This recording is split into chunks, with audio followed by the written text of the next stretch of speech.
Welcome to the DuPage, Kane, and Kendall County 4-H Rube Goldberg Challenge video series. I'm Amy Hinchin, a 4-H youth development educator with University of Illinois Extension. In this video, we're going to learn about backwards design. Then we're going to give you some tips for building your Rube Goldberg contraption. Now, one way we can employ the engineering design process in our Rube Goldberg machines is to start by asking, what task is it we want our machines to accomplish? So that task might be putting a piece of recycling in a recycling bin, or maybe putting food in our cat's bowl. Whatever task we define as our end goal, we can then work backwards from there to develop the rest of the steps of our machine. This process is called backwards design. Let's take a look at an illustration of backwards design so we can help understand this process. Here is an example of a backwards design process for a Rube Goldberg machine. You start by putting the task you want your machine to accomplish in the first box. Then we work backwards from there to develop the other steps in our machine. So first, we'll think of what we want to do in the step immediately before the last one. Once we've engineered that task, we'll move on to the step before that, and so on.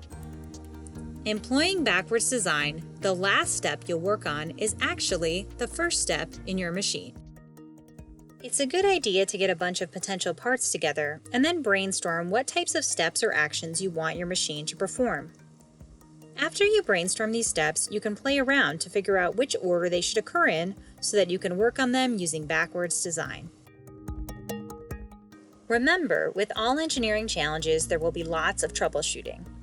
Troubleshooting is a fancy way to say testing out your ideas, then figuring out how to make them better and testing them again. You can download a copy of a backwards design worksheet in the video description to help you construct your Rube Goldberg machine. Now that we've covered some of the fundamentals that can help make your machine a reality, we have some other tips to get you started. In order to make your machine function, you're going to need parts. To find materials, we encourage you to raid your junk drawers, recycle bins, toolboxes, and craft bins. Also check out your board games and toy bins for pieces that might come in handy. With all of these parts, it's important to remember where you borrow stuff from so you can return it to the right place later. When selecting objects, be sure to consult with your parents or guardians to make sure the items are safe to use and won't be damaged in the challenge or cause damage to your house. Some objects we find really useful that you might want to keep an eye out for are things that roll, like balls and rolls of tape. Besides rummaging around your house to find materials, you'll also need to work with an adult in your household to select an area to build your Rube Goldberg contraption. Try to select a space with durable flooring and furniture so you can prevent damage. Also think about using a space where you can keep pets and small children out of the way, as they can cause unexpected interference in your machine. Keep in mind it might take you longer than you think to construct your machine, so you'll want to keep it out of the high-traffic areas in your home.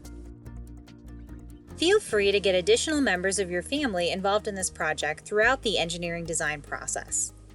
Working with others can help you create more reliable, creative, and elaborate machines. Be sure to review all of the constraints on the challenge document so that your machine meets all the requirements. And check out the links in the video description for some additional tips and inspiration from the pros. Once you successfully create your own Rube Goldberg machine, we encourage you to capture it working on video and share it with us. We'll share some of our favorite videos on our website and with our fans on social media. Happy building! We can't wait to see what you create.